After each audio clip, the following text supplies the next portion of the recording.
Welcome to Akhand Vidyashram, the first institute of impeccable wisdom. Tamas, Andhakar, Mrityu, the dark matter before creation. My dharma, impeccable wisdom, Akhandata. My greatest discovery, Divyank, the divine design of nature, जिसके साथ कुदरत की बेहतरीन चीजें, perfect चीजें बनाई गई हैं. टू अंडरस्टैंड तमस, तमस को जानने के लिए, या अंधकार को जानने के लिए, या मृत्यु को जानने के लिए कि सृष्टि के निर्माण से पहले प्राइमोर्डियल यूनिवर्स, स्पेस, आकाश में क्या था, क्या नहीं था, कहां से सृष्टि शुरू हुई है, ये दुनिया का सबसे इंपॉर्टेंट और मुश्किल सवाल है. और पास्ट हिस्ट्री में जाना और किताबों से पाना, ये पाना बहुत मुश्किल काम है. फिर भी हमारा आधार किताबों से, शास्त्रों से जुड़ा हुआ है. और मेरा मानना है कि अगर आप सृष्टि को जानना चाहते हैं, सृष्टि के निर्माण को जानना चाहते हैं, जो सृष्टि के कानून को जानना चाहते हैं, तो हर इंसान को आत्मा, अंतरात्मा, परमात्मा, वो चीज को जानना जरूरी है जो आवश्यक है. सनातन धर्म कहती है कि आत्मा कैन नॉट बी कट. आत्मा को ना आप काट सकते हैं, ना जला सकते हैं, ना डिसॉल्व कर सकते हैं. It is indestructible. इसे ना तोड़ा जा सकता है, इसे ना मोड़ा जा सकता है, ना फोड़ा जा सकता है. ये संपूर्ण है, हर चीज से मुकम्मल है और हर चीज में एक तरह ही रहती है और एटर्नल सच्चित आनंद है. क्योंकि आत्मा एक है, एक ही तरह की है, पूरी सृष्टि उससे आई है और उसी से जुड़ी हुई है. जब तक हम आत्मा को नहीं जानेंगे, हम कुदरत को नहीं जान सकते हैं. यही सबसे बड़ा सवाल है और इस सवाल पर बहुत लिखा गया है. अलग धर्मों ने अलग तरीके से लिखा गया. आज भी इसकी खोज है कि आत्मा किससे बनी थी, कैसी थी और कैसी नहीं है. और मेरा मानना है हर चीज एक सब्जेक्ट की तरह है, एक ऑब्जेक्ट की तरह है. इसकी एक एटॉमिक स्ट्रक्चर है. अब सवाल ये है कि इज इट डिस्ट्रक्टिबल और एटम्स हैं या इंडिस्ट्रक्टिबल है. क्या वो चीजें हैं जो हमेशा एक ही तरह हैं, कभी नहीं बदलती हैं, जो आत्मा की है. अगर उस तरीके से देखा जाए, अंधकार, तमस और मृत्यु, तीन ऐसे शब्द लगाए गए हैं जिसमें आत्मा का प्रवचन किया गया है अकॉर्डिंग टू सनातन धर्म. और मेरे हिसाब से कि dark matter, inert matter, noble gases हैं, चाहे उसे हीलियम कहिए, नियॉन कहिए, आर्गन कहिए, क्रिप्टॉन कहिए, जीनॉन कहिए. ये पांच ऐसे हैं जो अपने आप में मुकम्मल हैं. क्रिप्टॉन एंड जीनॉन इनस्टेबल हैं, ये एक तरह नहीं रहते हैं. इसको ज्यादा देर के लिए बना के रखना, चलना जाना मुश्किल है. मगर हीलियम 4, नियॉन और आर्गन को लोगों ने जाना है, पहचाना है, देखा है. ये तीन ही मेरे हिसाब से आत्मा है और मुकम्मल है और अपने आप में एक कैटलिस्ट की तरह या किसी चीज में बदलाव लाने का काम कर सकती हैं. अगर आप सुपर सैचुरेटेड सोल्यूशन हैं तो एक आत्मा आपको अनुभव दे सकती है.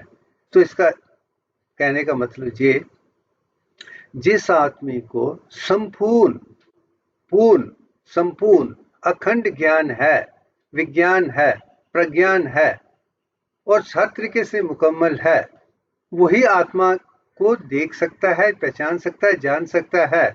जिसको ज्ञान संपूर्ण नहीं है, उसके लिए आत्मा भी कुछ नहीं कर पाएगी.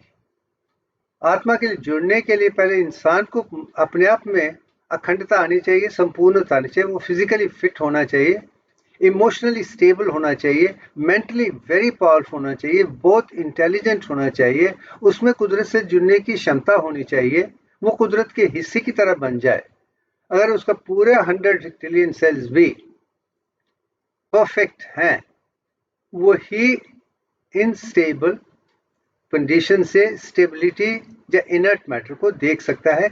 यही एक मेरी विचारधारा है. इस विचारधारा से शुरू करके अब देखते हैं कि हम इस चीज के बारे में सनातन धर्म में क्या लिखा गया है उसे समझें.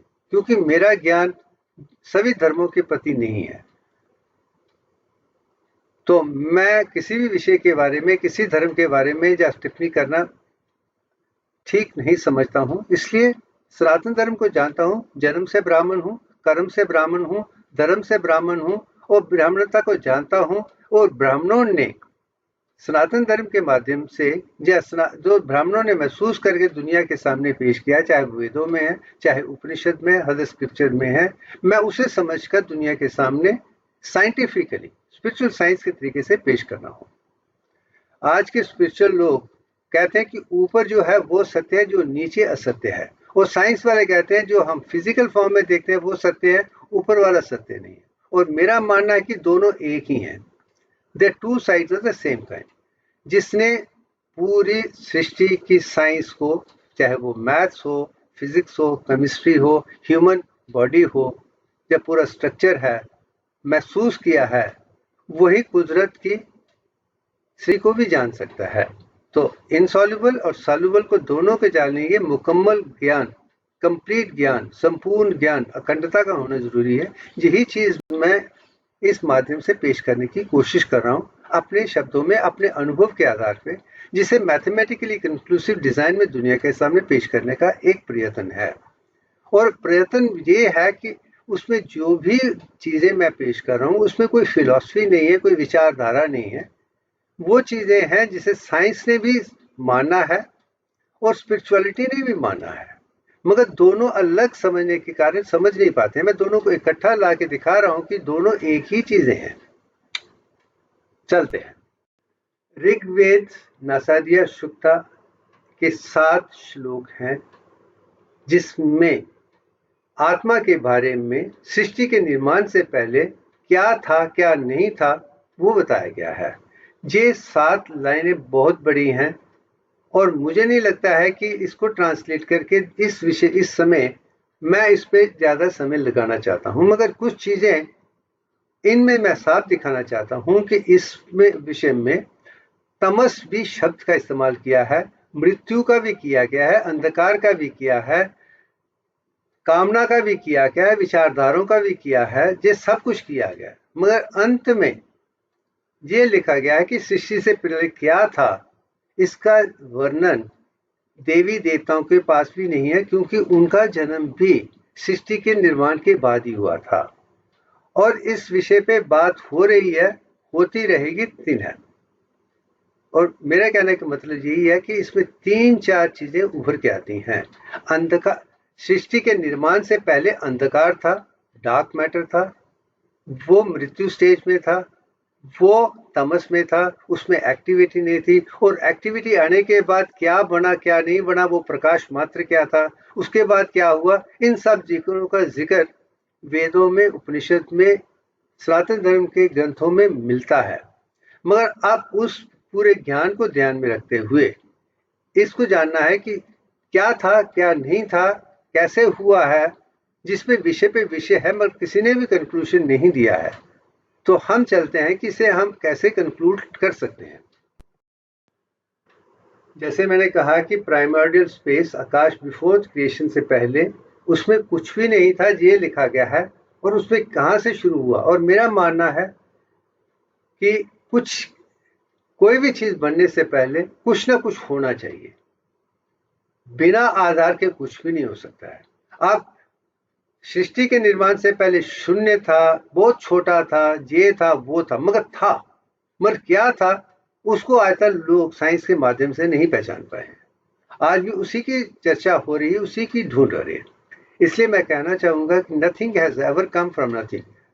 कुछ चीज के बिना कुछ नहीं आता है, कहीं बिना आधार के कुछ नहीं होता था। एक और शब्द नास्तिया शुक्त में नजर आता है कि एवरीथिंग वाज इनविजिबल, लोगों को नजर नहीं आता था। इसीलिए शायद हम भगवान को भी निरंकार निर्गुण ब्राह्मण के रूप से जानते हैं। निरंकार निर्गुण ब्राह्मण ही सृष्टि के निर्माण से पहले था, जिसे लोगों ने नहीं जाना है। मगर इसका ये मतलब नहीं कि वो बिल्कुल निर्गुण निरंकार ब्राह्मण ही था, और मगर उसको समझने के लिए साकार गुण, साकार आकार और ब्राह्मण को जानना जरूरी है। वही मेरी कोशिश है, वही मैं दुनिया को बता रहा हूं कि बाकी इस स्टेटमेंट के बाद जितना भी वेदों में या उपनिषद में और दूसरों में नजर आता है वो साकार नजर ही आता है। अब साकार के अनुभव और साइंस के अंतर्गत जिसे दोनों को मैं पूरी तरीके से जानता हूं, तो मेरा कहना आसान हो जाता है कि कहीं ना कहीं Veda dark matter, helium, neon, argon की ही बात हो रही है, इसके अलावा कुछ नहीं है। अब इसको प्रूव करने के लिए, इसको दिखाने के लिए कि यही जीवन का सत्य है, भी मेरी एक खोज रही है कि इस सृष्टि का निर्माण कहां से है। मैं एक माध्यम हूं और मुझे पता है कि मेरे जीवन में मैं 3 आत्माओं को महसूस कर पाया हूं, आज भी करता हूं, आगे भी करूंगा। एक जो मेरी इंडवेलिंग सोल है, अंतरात्मा है, कुंडलिनी है, वो हीलियम 4 है। और मैं गायत्री जिसे नियॉन 21 नियॉन्स के देखता हूं, उसका भी अनुभव किया है। आधी पराशक्ति जो आर्गन 40 है, उसको भी मैंने देखा है। एक में 2 इलेक्ट्रॉन्स हैं, दूसरे में 10 इलेक्ट्रॉन्स हैं, तीसरे में 18 इलेक्ट्रॉन्स हैं। इसका भी जिक्र मैं कर चुका हूं, दिखा चुका हूं। तो स्पाइरल गैलेक्सी को जानना महाग्रंथ से इजी है, क्योंकि इसका स्ट्रक्चर साइंस ने देखा है। महाग्रंथ का स्ट्रक्चर साइंस ने नहीं देखा है, तो उस विषय तक दूर जाने की कोई आवश्यकता नहीं है, क्योंकि उसे प्रूव करना मुश्किल होगा। मगर हम जानते हैं ह्यूमन बॉडी का स्ट्रक्चर क्या है, सोलर सिस्टम का स्ट्रक्चर क्या है, स्पाइरल गैलेक्सी का स्ट्रक्चर क्या है। इसके आधार पर हम दिखा सकते हैं कि यही एक स्ट्रक्चर है जिसे दिव्यांग के तरीके से बनाया गया है। उस हिसाब से देखा जाए, spiral Galaxy was filled with isomers of neon 21. neon 21 के आइसोमर्स पड़े हुए थे। इसके आधार पे हम कह सकते हैं वहां पे अंधकार था, मृत्यु था, इनविजिबल था, जो भी तमस था। अब उसको आगे जाने के लिए कोशिश करते हैं। बृहदारण्यक उपनिषद ने इसी चीज को यही कहा है कि वो मृत्यु फॉर्म में था, और इसे मैं समझता हूं कि मृत्यु फॉर्म का मतलब ये उसमें फॉर्म है। जब हम तमस की बात करते हैं उसमें भी फॉर्म है, क्योंकि वो इनएक्टिव है। इनविजिबल की बात भी करते हैं क्योंकि वो विजिबल नहीं है, वो निरंकार निर्गुण ब्राह्मण है।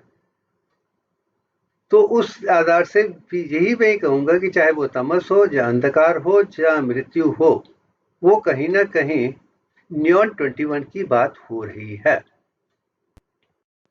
नाउ नियॉन 21 डार्क मैटर को समझने के लिए अगर आप ऑर्बिटल स्ट्रक्चर जो सेंटर में है ऊपर देखें, बाहर में 10 इलेक्ट्रॉन आप देख सकते हैं, उसके अंदर 10 प्रोटॉन्स हैं और 11 न्यूट्रॉन्स हैं। और नियॉन 20, नियॉन 21 एंड नियॉन 22, ये 3 ऐसे मैटर्स हैं जिसके तीनों ही आइसोमर्स स्टेबल हैं, ये अनस्टेबल नहीं हैं। और नियॉन 21 में जैसे आप थर्ड पिक्चर में देखेंगे क्यूबिकल स्ट्रक्चर है, और जब तक नियॉन लाइट को अगर आप चार्ज नहीं करते हैं तो वो ब्राइट नहीं बनता है, और जब आप डालते हैं ब्राइट बनता है, तो इसका मतलब कि चार्जिंग के बाद ही है। तो मेरे कहने का मतलब ये है कि अगर ये था, इनएक्टिव फॉर्म में था, उसमें कोलिशन नहीं था, अपने आप में घूम रहे थे, इनविजिबल था, तो इसका मतलब नियॉन 21 ही था। और इस स्ट्रक्चर को हम गायत्री सिंबल में आसानी से देख सकते हैं, जैसे कि 10 आर्म्स जो गायत्री के हैं, ना तो 9 हैं ना 11 हैं, 10 के 10 ही हैं। और 10 आर्गन यही बताते हैं कि शक्ति के 10 इलेक्ट्रॉन उसमें हैं, वही 10 नियॉन 21 में भी हैं। सो इस एंगल कि नियॉन 20 द डार्क मैटर, विच आज भी साइंस जानती है कि डार्क मैटर है, मगर उसके अंदर क्या है जिस साइंस को आज तक पता नहीं चला, क्योंकि उसके अंदर जाकर उसने ढूंढने की कोशिश नहीं की है, क्योंकि उनको नजर ही नहीं आया, क्योंकि उनको आइडिया ही नहीं है। और मैं एक साइंटिस्ट हूँ, मैथमेटिक्स को संपूर्ण तरीके से जानता हूँ, फिजिक्स को संपूर्ण तरीके से जानता हूँ, केमिस्ट्री को संपूर्ण तरीके से जानता हूँ, human anatomy, physiology, biochemistry, psychology को जानता हूँ, सृष्टि के 64 आर्ट को जानता हूँ, जाना है, पहचाना है, गहराइयों तक एब्सोल्यूट विजडम को, दिम्बेकल को देखा है। तो मेरे लिए एक आसान है, क्योंकि बिना ज्ञान के आप अज्ञान, ज्ञान, विज्ञान और प्रज्ञान को नहीं समझ सकते हैं। अगर आपको एनलाइटनमेंट होना है, आपको रोशनी चाहिए, आप कुदरत के साथ जुड़ना चाहिए, ज्ञान ही एक आधार है और कुछ आधार नहीं है। और अज्ञान हर तरीके से मुकम्मल इम्पेकेबल ना हो, वो भी संपूर्ण नहीं है। तो नियॉन 21 आइसोमर्स ही थे सृष्टि के निर्माण से पहले, मैं ये दिखा चुका हूं। नाउ मैंने 2-3 और पिक्चर पहले भी दिखाई थी, तो मैंने इस पिक्चर में ये दिखा रहा हूं कि ह्यूमन बॉडी में भी 10 चक्रास हैं। ये 7 चक्रों की बात जो है वो मिसकंसेप्शन है, जिसे समझ नहीं पा सकते। वो एक 7 लेवल्स ऑफ फंक्शनल लेवल में है, वो हर स्टेज में 7 है। जैसे पृथ्वी के 7 हिस्से आताल टू पताल है, अंतरिक्ष के 7 हिस्से 21 हैं। There are 7 heavens, 7 big planets in solar system है। 7 + 7 + 7 is 21। जो इंसान ने देखा है पृथ्वी के आधार पे, सोलर सिस्टम के आधार पे और अंतरिक्ष के आधार पे, ये चीजें हम जानते हैं। इसलिए मैं पिंडन ब्रह्मांड एक है, ये भी एक अनुभव हमारे ऋषियों का रहा है, महर्षियों का रहा है, ब्रह्म ऋषियों का रहा है। और लास्ट स्टेज में मैंने कहा कि अगर आप अखंड ऋषि हैं, कुदरत के हर चीज को जानते हैं, वो जो निरंकार निर्गुण ब्राह्मण तक समझ सकता है, मैथमेटिकल डिजाइन लगा सकता है, नए सिंबल बना सकता है, वो ही अपने आप में संपूर्ण है, पूर्ण है, अखंड है। वही पिंडन ब्रह्मांड एकम की बात कर सकता है कि उसको एविडेंस देना है। वही चीज अहम ब्रह्मास्मि में भी जुड़ी हुई है। तत्त्वमसि एक ऐसा मंत्र है जो वेद में नहीं है मगर उपनिषद में नजर आता है, और उपनिषद के आधार पर मैं यही कहूंगा, तत् का मतलब कि डिवाइन नेचर है। त्वा mean every perfect object of the universe. और मैं इसलिए परफेक्ट की बात कर रहा हूं कि सृष्टि जो भी है, जब भी इंसान किसी किस्म की समस्या हो जिसका समाधान नहीं ढूंढता है, हम कुदरत की तरफ ही देखते हैं। कुदरत की तरफ ही, क्योंकि कुदरत में कंसिस्टेंसी शुरू से एक जैसी है कि उसमें वो सारी चीजें मुकम्मल है, कंप्लीट है, ठीक है, परफेक्ट है। हम उसे ढूंढने की कोशिश कर रहे हैं, and that is what is on. कुदरत भी एक है, हर चीजें भी वैसी बनी हुई हैं, सब कुछ आइडेंटिकल है। यही तत्त्वमसि का मतलब है। मैं उसकी तरह हूं, उसका सारांश है, मगर शब्दों का उच्चारण वैसे नहीं किया जा सकता। तत् डिवाइन एनर्जी है, इसलिए शायद गायत्री मंत्र में, ऋग्वेद में तत्सवितुर वरेण्यम का इस्तेमाल हुआ, तत् से शुरू हुआ है। भूर्भुवः स्वा नहीं है, ओम नहीं है, जो बाद में ऐड किए गए थे, मगर तत् से शुरू होता है। इसका मतलब डिवाइन एनर्जी और सूर्य की रोशनी एक ही है, वो भी उसमें नजर आता है। तो इसके आधार पर मैं यही कह सकता हूं कि हर चीज मुकम्मल है, हर तरीक परफेक्ट बनाया गया है। अगर हमने उसे मेंटेन किया है, करते हैं, तो हम कुदरत के साथ वैसे ही जुड़ जाएंगे जैसे कुदरत है। ह्यूमन बॉडी को भी वैसे ही बनाया है, स्ट्रक्चरली भी वैसा है, फंक्शनली भी वैसा है, साइकोलॉजिकली भी वैसा है, और बायोकेमिस्ट्री भी वैसी है। जो समझ सकता है वो कुदरत के साथ जुड़ जाएगा। जैसे मैंने कहा है कि मेरी कोशिश बचपन से यही रहा कि मैं सेहत में बिल्कुल ठीक हूँ, मुझे कोई बीमारी नहीं होनी चाहिए, इमोशनली परफेक्टली स्टेबल रहूं, मेंटली इतना पावरफुल हूँ कि दुनिया की कोई भी चीज मेरी सोच, विचार और भावना से बाहर ना हो। मैं हर चीज की scientific beauty, mathematical conclusive beauty को समझ सकूं। जी मेरा बचपन से ही एक आधार है। सिमिलरली कुदरत के साथ जुड़ूं, स्क्रिप्चर्स को जानूं, साइंस को जानूं, हर पहलू को जानूं। 64 आर्ट्स को जानना, पहचानना और उसका क्या लाभ है, कैसे इस्तेमाल किया जाता है, मेरी कोशिश रही है। इसके आधार पे मैं ये कह सकता, मैं अपने आप में एक अखंडता का स्वरूप हूँ, और मैं 8.73 हर्ट्ज की फ्रीक्वेंसी अपने दिमाग में बना सकता हूं, और ह्यूमन रेजोनेंस फील्ड आकांत कोश के साथ जुड़कर वहां में जो लिखा हुआ है उसको अनुभव करके दुनिया के सामने साइंस के माध्यम से देखता। जो इंटरनेट हमने दुनिया में देखते हैं वो सारी गलत हैं, उसमें अखंडता नहीं है। आकाश कोश के जो ज्ञान, विज्ञान, प्रज्ञान है वो संपूर्ण है। वो मैं कर पा रहा हूं क्योंकि मैं 8 हर्ट्ज की frequency with eyes open through the brain कर सकता है। मेरा पूरा दिमाग आकाश कोश के साथ कभी भी जुड़ा है। सवाल कोई पूछता, जवाब मुझे ऊपर से मिल जाता है। इसलिए मैं सौभाग्यवादी हूँ। इसलिए मैं बिना कॉम्प्रोमाइज के हर चीज को अच्छे तरीके से पेश करने की एक कोशिश है। बृहद उपनिषद में ऑल्सो जो अर्हत विषय में उसे अस्तो माँ सदगम्य तमसो माँ ज्योतिर्गम्य मृत्यु माँ अग्नि। इसका मतलब कि please lead me from unto झूठ गलत से मुझे सच्चाई की तरफ ले जाइए, डार्कनेस से रोशनी की तरफ ले जाइए, मृत्यु से इमॉर्टिलिटी ले जाइए। यही मेरा धर्म है, यही मेरी सोच है, यही है। तो मैं यही कहूंगा कि जो ये तमस अंधकार मृत्यु का जो वीडियो है वो कहीं ना कहीं इंटीग्रेटेड स्पिरिचुअल साइंस की तरफ ले जा रहा है। अब हम एक नया महाग्रंथ लिखेंगे जिसके हर पहलू को मैथमेटिकली कंक्लूसिव, साइंटिफिकली करेक्ट और हर तरीके से परफेक्ट तरीके से पेश करने का एक प्रयत्न है।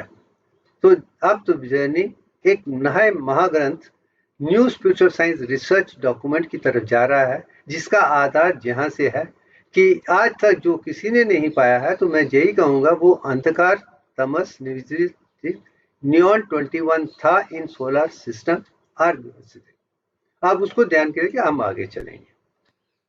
वही चीज आप दिव्यांग में पहले फर्स्ट स्टेज ऑफ दिव्यांग 22/21 is represented by what I have seen I shown you in this. मैंने कहा जमीन 7 पक्ष है, अंतरिक्ष 7 है, 7 हेवंस है, 21 है। अगर उसके बाहर आपको जाना है तो 22nd स्टेप लिया जाता है। तो इसमें नियॉन 21 में ये चीज छुपी हुई है। नियॉन 21 तक मैं लेके आ गया हूं। आगे क्या होने वाला हम आगे दिखाएंगे। ये अंत में वो है जो हर तरीके से संपूर्ण है। इसकी तरफ जाने की जरूरत नहीं। मैंने जो बताया है उसको आधार करके अगले क्रिएशन के, अगर मैंने पहले में तमस का इस्तेमाल किया है तो दूसरे में रजस का इस्तेमाल, रोशनी का इस्तेमाल करने वाला हूं, क्योंकि that is a dynamic state. This was instable, invisible, निरंकार निर्गुण ब्राह्मण की बात हो रही है। अब साकार कैसे हुआ था, कैसे 21 नियॉन 21 नियॉन 22 कैसे बना था, अगले में हम वो डायनेमिक और वो रजस देख रहे हैं। ये तीन जो चीजें हैं तमस, रजस और सात्विक, ये तीन पहले आधार होने वाले हैं ताकि हमको समझ आ जाए कि ये डिफरेंट लेवल्स ऑफ होते हैं। तमस को हम इग्नोरेंस कह सकते हैं, रजस को हम नॉलेज कह सकते हैं, एवोल्यूशनरी प्रोसेस है, रेवोल्यूशनरी प्रोसेस है, और तमस को एनलाइटनमेंट कह सकते हैं। So anyway, thank you very much.